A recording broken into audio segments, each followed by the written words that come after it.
Hello, everybody. This is Mindenségit Podcast, and we are sitting here on the World Adaptation Forum of 2025, and I have the pleasure of talking to Ferenc Jordán. Hello, Ferenc. Hello. Ferenc is a researcher at the Institute for Biological Research in Cluj-Napoca. He is a biologist focusing on systems ecology. By ecological network analysis, he studies the food webs of multi-species ecological communities, marine overfishing, habitat connectivity, and animal social networks. Exactly. Oh, wow, okay. Thanks for clarifying this. Ferenc, I have a starting question for you, and it might be a pain in the ass to answer because there are so many things you could say, but if you would have to choose one thing, which would be the biggest challenge for the human race at this moment of time? To understand that we are not alone, we depend on the other species, we depend on the biosphere, we depend on the ecosystem, and we need to dig very deeply in our culture to change many things. That's not easy. It's fairly hopeless, but we should do it. You think it's hopeless? I think it's hopeless because we are not willing to do any minor changes as well. And we have to make incredibly large changes very suddenly. And we need to act globally. But the network of international relationships are also terrible. So countries don't talk to each other. Even if we would have a fantastic communication network, even if we could make global decisions, it still would be very hard. But without good communication, facing huge challenges, not willing to change anything, it's not easy.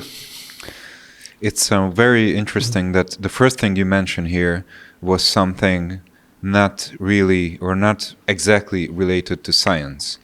It was related to a very human aspect of every being, like it is inside us. We don't even have to reach out in order to try to change this, and yet we are not willing to change from the inside. Why is that? Exactly. So I'm a scientist, I'm a biologist, but I think that if there is any solution, this is not in the hand of scientists and not in the hand of biologists. We know a lot. I would say we know enough. We have to implement it. We have to implement changes. We have to change. We have to help and assist the society to implement big changes. We need to talk to people. We need to talk to the next generation. We need to talk to stakeholders, decision makers. It's not a scientific issue what to do. Mm-hmm. We know everything what to change, and it's fairly hopeless because if I speak about biology or physics or oceanography, the problems are there, but the solution is in the hand of lawyers and economists and politicians. And there's a very poor communication between these different kinds of people. But why? What do you think the reason is for us not willing to change? Scales, time scales. So science and ecological processes and nature happen at very large time scales as well. What happens in the ocean, what happens with forests, what happens with the society as well. These are large-scale, long-term effects. And decision makers and politicians are interested only in 4 years, maybe 8 years. It's not, but even if you work in agriculture, like you have animals or plants at home, you're more interested in the next year and the next 5 years. It's not easy to find people who think at the time scale of 10 years, 20 years, 50 years. It's super hard. It's super hard to explain to people that many important things don't happen immediately. They don't happen tomorrow. Or even if they understand this, they say, okay, maybe there is something bad happening in 30 years, but if there is something good happening tomorrow, it's not a problem. Let's go in that direction. Wow, it is. In some way, it is counterintuitive, I think, because the exponential rate with which technology is developing or has developed in the last 100 years is suggesting that time frames we need to think about if we're contemplating our lives, they're getting shorter and shorter. So it seems so dumb not being able to think this way. I mean, we are aware that every other day you got a new artificial intelligence module coming out that's better than the previous one. There's like every other month a new type of cyborg dog coming out which can run up or the hill. with machine guns on its back. So, it's fairly easy to see that the world is changing pretty quickly. And I'm always struck by awe and surprised that people don't recognize that the spiritual evolution is just left standing in comparison to the technological one. Yeah, the very general problem is that we, as Homo sapiens sapiens, the species, live on this planet called Earth according to rules and laws and social norms and traditions. And all of these have been created when we had maybe 1 billion people. Mm-hmm. Now there are 8 billion people. We need different strategies, we need different rules for the game, but we try to live according to the old, extremely outdated rules and laws of how the society should work, how we should behave on this planet. And we just don't realize, or even if we realize, we don't want to change. We are super rigid. We don't want to change the rules of the game. We think of traditions, we think of religious dogmas, we think of the old laws from 400 years ago. And we should realize that with 8 billion people, the rules of the game should be totally different from the rules of the game for 1 billion or 500 million people. For example, in many cultures, in many societies, having children, many children, is a fantastic positive thing. Because it was a fantastic positive thing like 10,000 years ago. People lived in small tribes in the huge jungle, and you needed more children, boys, if you can, just to have hunters and warriors and men around you, just to make the tribe strong and strong. That was absolutely good, perfect. And that is so hardwired that we cannot change these cultural norms, these social norms. Today, when childbirth is close to zero and there are no wars and you don't need to hunt, not too many wars, not enough wars, I would say. We should change the rules. I mean, we should change the rules of the game. So to have a child, to have 10 children, 8 children, is not a good strategy anymore. It used to be a good strategy many years ago. It's not a good strategy anymore. But our culture makes us extremely rigid. And it's not easy to tell to the people, please think about it, change your habits, change your social norms, change your laws. Because for some reason, tradition is much more important than the ratio, than thinking. I think you touched on a very important point right here. Like we kind of skipping the step of using our brains when we have to add 1 and 1 together. Exactly. And in many cases, for example, in corporations, the person who is leading, the decision maker, the stakeholder, probably he or she is using the brain. He or she is smart. Mm-hmm. He or she knows a lot. The logic of capitalism, the logic of the corporation, the logic of the everyday business as usual doesn't let him or her to do what seems to be the smart strategy. He or she has to do what is profitable for the company. Mm-hmm. So in many cases, there's no problem with the persons. There are huge problems with the system, the logic of capitalism, the logic of the business as usual in every field of our life. And that's not good. That's not good. I mean, and we see the outcome. Sucks, big time. Yes. Mostly people get to the conclusion that the system is flawed. The system is inherently a system that is a whirlpool that'll consume itself. It is a death virus. It's just, there's no other way. That will be the end of it. We know that. And people are, announcing this. So it's like, it's not a secret anymore.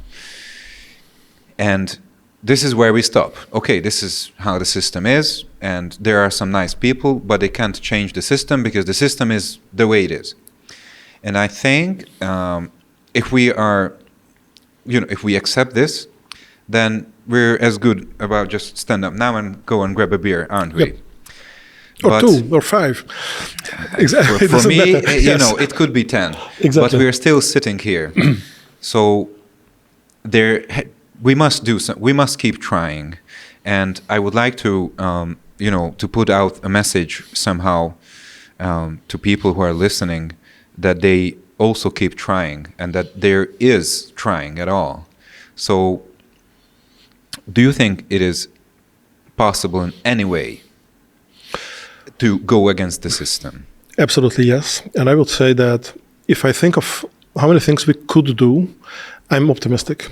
If I think of how many things we will do, I'm very pessimistic. So there are many options. There are many things to do. We can manage the situation in many ways.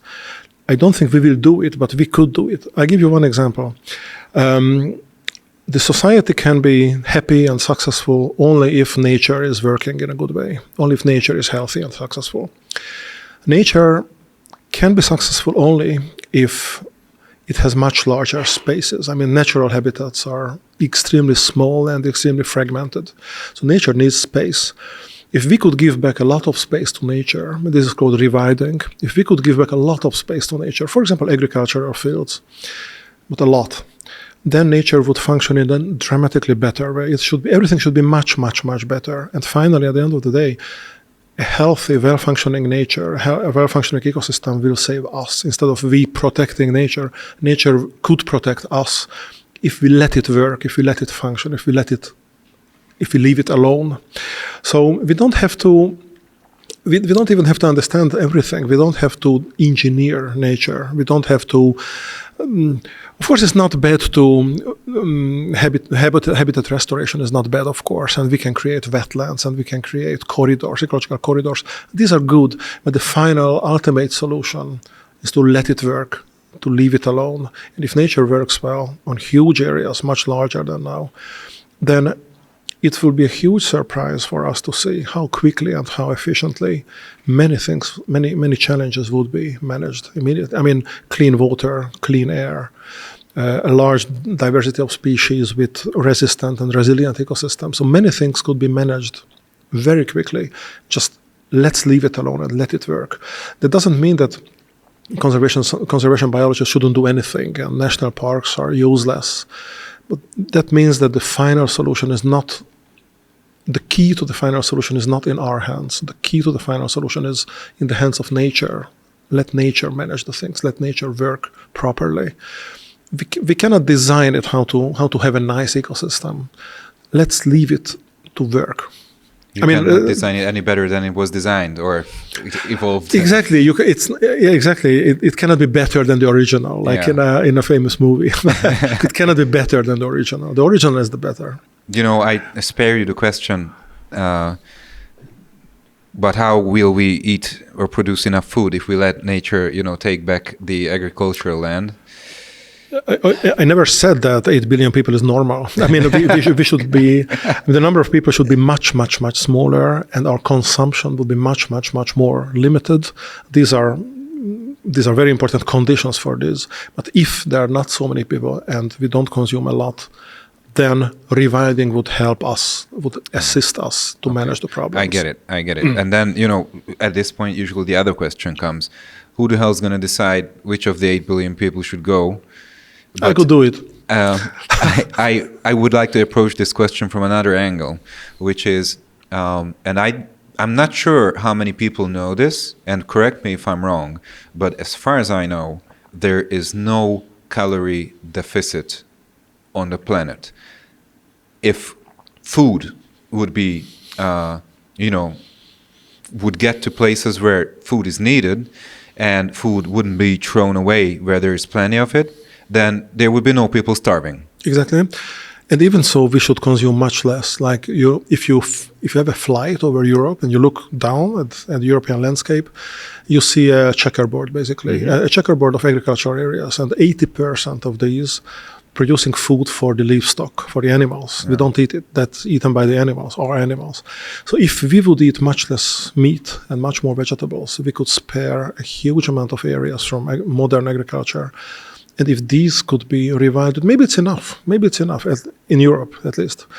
So I do believe there is a lot of useful steps in the direction of the solution. We could do many things, but I see very clearly that this will not be managed because there are very strong lobbies of agriculture, of real estate people, many other things, oil lobby. And these people are very powerful, and they just don't care the rest of the other. I mean, the remaining of the 8 billion people. So, yeah, it's a few people making short-term, selfish decisions. You know why this is counterintuitive to me? I mean, I agree with what you say, don't get me wrong. Yep. It's just so hard to, I mean, it's very easy to say to this, these are conspiracy theories, because it sounds so wild that there are a few guys and they're, making like a shit ton of everything on everything, and they don't care that they destroy the planet. Yep. And still, like, I just don't understand. If you're so smart that you can, you have so much wealth and so much authority, so much power that you can control monetary systems and everything, basically. Governments, you can control capitalism. You can force the whole population of this fucking planet into one system. How the hell you come not to the conclusion that this is gonna be very bad? Probably it's a cultural thing. I mean, if you're socialized in a context that you always have to increase your profit and having more and more money and develop and grow and increase your wealth, simply there's no point where you say, I stop now, it's enough for me, I exit the game, I use my money for different purposes. Some people can do it, but it's very exceptional. It's very exceptional. Some people are too rigid to give. I mean, if you're an economist, if you're a real estate agent, whatever, if you have a huge amount of money and more every day, and at some point you would say that it's enough for me, then basically you just have to forget your whole earlier life. I mean, the past 40 years, you just have to go in the opposite direction. I mean, psychologically, it's not easy to do it, probably. It's not easy to become green when you are 60 years old or 50 years old. Before you don't have enough money, then you have a lot of money. But it's not easy to say, I did a lot of bad things before. From next Monday, I will be a green people doing the opposite. I mean, it's a character killing of yourself. It's a character suicide. If this concept exists, now it exists. This probably exists in some ancient tales, which we don't talk about anymore. But don't you think it's an extremely strange thing that we seem to be willing to destroy the only place in the universe where we know there is actually life? It's very short-minded and very stupid and not nice. I mean, especially as a biologist, I don't feel sorry about nature, because nature will fix the situation. I mean, everything will be okay. Then nature has infinite time. So whatever will happen in 2 million years, that will be the situation there. I don't care. Or, I do care. I would love to see it, but I can't. But all of the bad things we do is against ourselves. And that makes everything very, very sad and very tragicomedic at the same time. I mean, we are the species that will most suck because of the situation, not the others. Mm-hmm. Yeah, some species go extinct, but I mean, nature will be there, forests will be there, we will have marine ecosystems, we'll have everything with different species. So we destroy ourselves.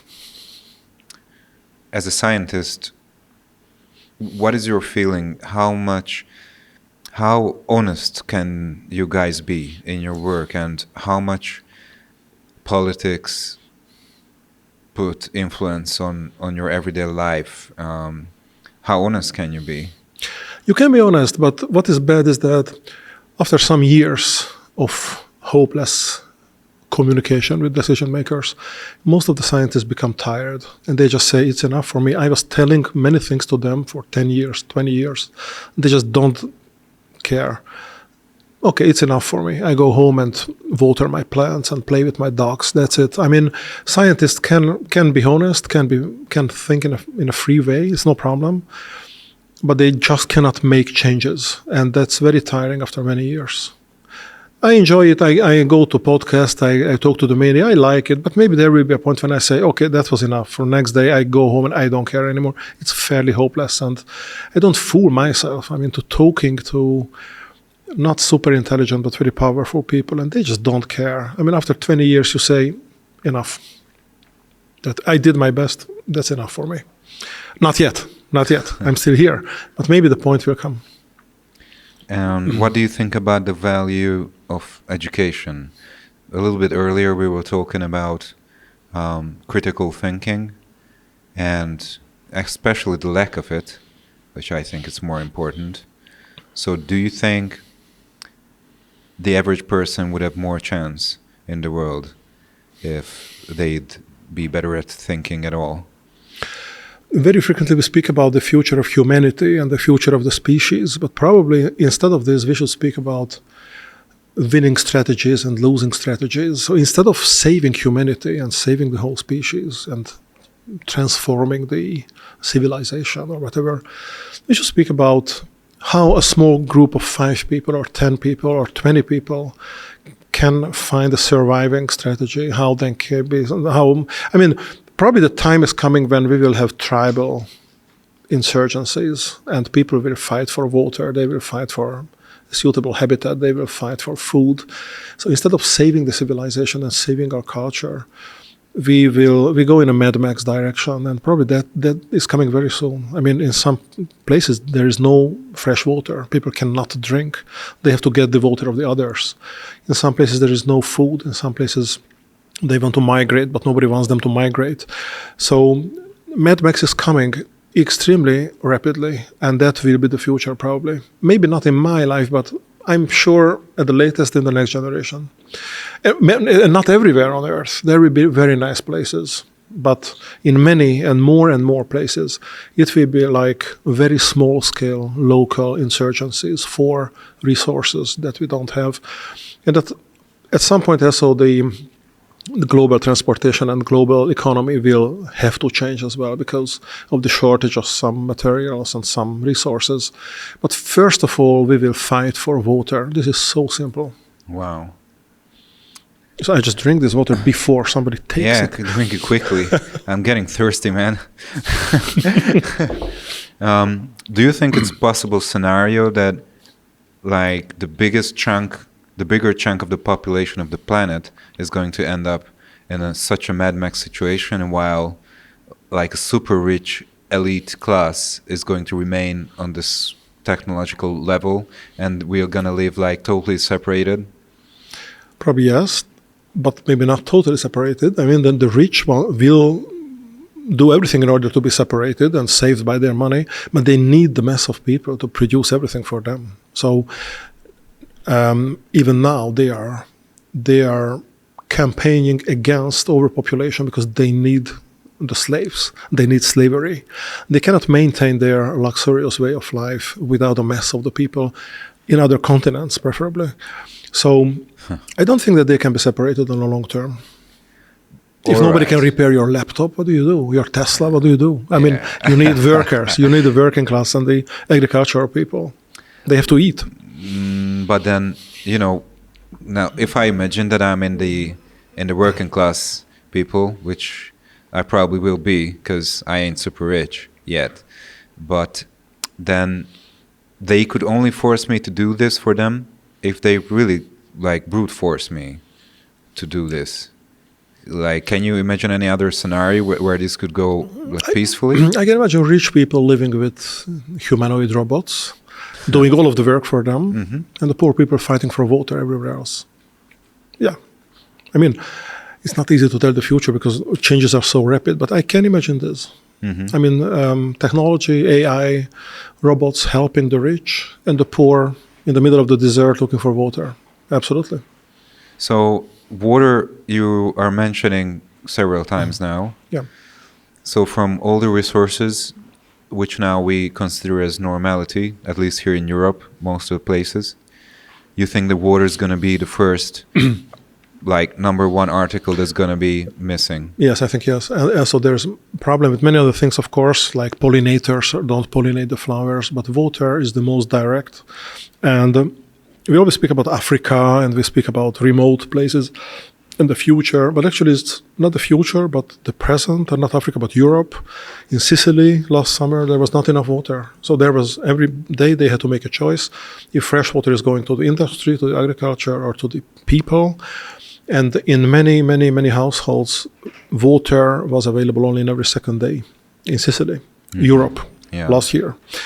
And what happened is that they distributed water by trucks. And the mafia controlled these trucks, so the price of the water delivered to the people was extremely high. Wow. People couldn't pay for it. An old Italian lady, couldn't pay enough for the money just to wash the teeth and whatever. Yeah. And this is Europe and present. So it's coming very rapidly. In many big European cities like Murcia in Spain, I think also Saloniki, maybe Marseille, every day they are discussing what to do with the decreasing amount of water available for us. It's a very hard issue. It's a very hard issue, and it's here. If you don't have oil, or if you don't have many other resources, you can always gain some time, or you can always change the technology. But if there's no water, I mean, what can you do? There is no patience. There is no policy. There is no politics. There is no discussion. There is no diplomacy. If you are thirsty, you have to drink in 10 minutes. I mean, it's not a joke anymore. If there is not enough oil, the prices go up. The price of everything goes up. If there is no water, it's not about the prices. It's about if you survive or not the next day. Mm-hmm. It's a different level of conflicts. It's a different level of problems. And maybe not for oil, but for water, I could kill. I'm very happy to advertise it. I could kill if there is no water and if I'm thirsty, I could kill. I don't care. I believe you, and I'm afraid of you. But so, what's the primary reason for water being less and less? Is it contamination? Is it the climate change? Is it? There's a lot of water, but the distribution of water is changed. So in many places you have floods, in other places you have drought, and I mean, if you don't have water here, you just don't care if there's a flood in the other continent. I mean, you need the water there right now. So the distribution is very crazy now. And actually, in many cases, the drought and the floods are very close to each other, but still far enough to be a problem in both places. So we just dramatically disturbed the distribution of water on Earth. We are expecting water somewhere and there is no water. We are not expecting somewhere else, but there's a lot, too much. And that's a problem in both places. I mean, who cares the average? I mean, if there's a flood here and drought there, who cares the average? Maybe the average is the same. So this we did by disturbing ecosystems, like polluting everything? That's a good question, because before it was like there's a cause and an effect. Like there's an oil spill of Exxon Valdez, there's oil in the sea and fish die. That was easy. Today, we live in the age of polycrisis. That means that we do many, many bad things. There are many causes and many consequences. And even if we understand more and more, we also understand better that it's more and more not understandable what is exactly the cause of this effect. Wow. So we know what is the problem, what are the many problems, we see what are the many reasons, causes. But if you want to manage one problem, it's increasingly hard and harder to find the real cause in the background, because all of the disturbances we are doing are in parallel, in combination, in a nonlinear way. So it's a super complex, super complicated thing. For example, marine fish. There's overfishing and there is climate change. The sea is warmer, they want to migrate, but they are fished. I mean, it's many, many, many things together. There is microplastics in the sea, pollution, many things at the same time, and they cannot adapt to it. If there is only one thing, so the animals can adapt to it. If there are many things at the same time, you cannot adapt to it. I mean, if you have a tragedy in the family, you can manage. If you have 6 tragedies on the same day, what the hell to do? And that's why in many cases we see what is the problem, and we see all of the potential effects in the background, all of the potential reasons in the background, the causes. Mm-hmm. But we don't know what to do. I mean, what to do? You cannot fix 1,000 problems at the same time. You may try to fix 1 or maybe 2, but maybe there's something else. So, water, in order not to have floods and not to have drought, it's related to the loss of habitats. It's related to global warming. It's related to the melting of ice at the poles. It's related to the altered currents of the sea. It's related to the altered winds because of the altered currents. So it's related to many things. Yeah. And it's like playing Morocco. I mean, you don't know what to move in order not to have a problem. It is bad. But so, like, if not all, but almost all these causes you put out now are from humans, from us. Ultimately, I think everything is because of humans, and more precisely, everything is because of overpopulation, I would say. So directly or indirectly, everything goes back to the root, and the root is that this planet is not made for 8 billion people. That's so easy. ecologically speaking, there's a concept of carrying capacity. We are way over the carrying capacity of Earth. Many people argue that it's not a problem because we have technology. The Earth could support 20 billion people. But how? I mean, I don't want to live like a pig. I mean, I'm next to the other pigs in 10 centimeters. I don't want to live like this. And also maybe we can have a lot of food, even more food. We can live in smaller houses, I don't know. But still, we need nature supporting us. And nature needs space as well. So it's not our story, what should be the max of the human population. It's not our story, it's the story of many species together. So it's not a matter of technology, it's not a matter of agriculture, it's not a matter of how houses should be built in the future. We need a healthy environment in order to survive. Even if we are 20 billion or 8 billion or 1 billion, we need a healthy biosphere. And we are very far from this. Well, don't be so sad. No, I'm not, because thanks God there is the Seneca model. Yep. That tells us that, population is going to dramatically decline quite soon, and with it consumption and then eventually pollution too, only a little bit later. But I see your point about overpopulation, and it is like unquestionably a problem. But what do you think about depopulation? And if the Seneca model proves right, then that's going to be probably a catastrophical one. Yes, there are two ways to go. One is that we manage the situation and we keep it under control. This is very hard. The other is much easier. A virus can make it. Okay. I mean, that is absolutely natural. That is how nature works. If populations grow too big, there are many negative feedback mechanisms in nature. One of them is having an enemy, a disease. Mm-hmm. And the problem is solved, no problem. Wow, that's coming. This is how we always look for green, nature-based solutions. Here it is. What's the problem? That's what we need. You can get European money for it. I mean, you find your nature-based solution. This is nature. This is absolutely nature-based. To have a virus killing you, and that's the end of the story. Now that you mentioned viruses, and thanks for your patience, I think I'll let you go with this last question. It's a little bit off topic, but an interesting one. Where the hell viruses come from? What are they? Why? How can they not live, but then activate and kill? Why are they here? Viruses are like little things hacking the genetic system. So little pieces of genes who get free, who are mobile, who have an envelope in many cases, a protein envelope, and they can just move from one genome to the other and reprogram the other genome. It's if you want, you can say that it's a small problem in the system. It's a hack in the system, in the genetic system of life. They are not living. They are just pieces of DNA coming and going and making a lot of trouble. And they are there. They have been always there since many, many, many millions of years, of course. And the thing is not that they are coming to humans. They have been always coming to humans. But because of globalization and very intense global transportation, global tourism, global migration, global moving, they can cause diseases and epidemics. I mean, if there's a virus coming to me and I die next day, that's not a problem for you. But if there's a virus coming to me and I fly to Europe, and in Europe many people will have the disease and the epidemics, that's a problem. So viruses are there. They are waiting silently for the prey. And if they jump to the human, it's not a big issue. But if the human is not dying immediately, but moving and infecting others, that starts to be a problem.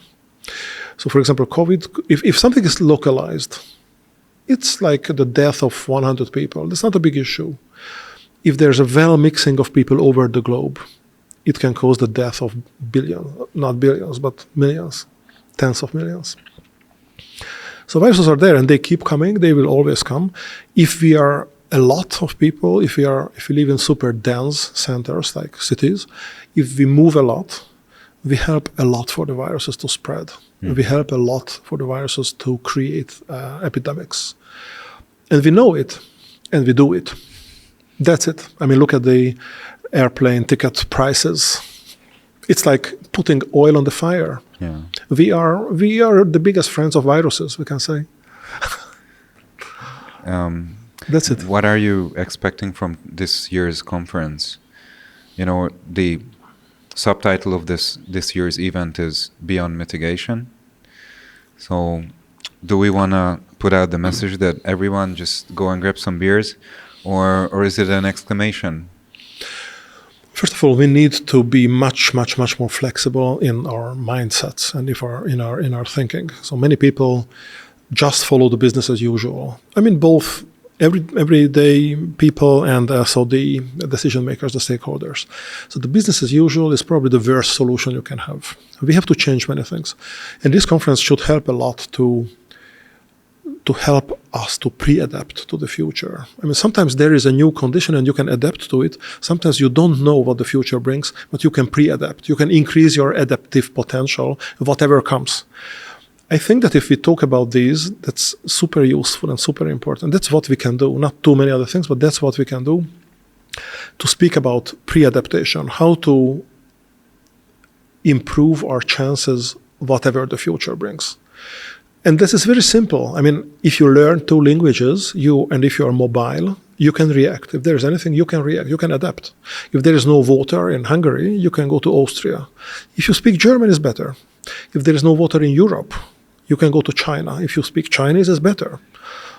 If there is no water in Eurasia, you go to I don't know where, Patagonia, and if you speak Spanish, that's better. So you can increase your adaptive potential in many ways. And we have to speak about it at the level of individuals, families, nations, and the world. And we can speak about it. We can train ourselves to be much more adaptable. Because we don't know what the future brings, but for sure we are super rigid. And this is not good. Well, I'm very grateful for you guys to be talking about this in such conferences. And I'm also very grateful for you talking to us today. Thanks for the many good questions and for the podcast, for the invitation. Thanks man.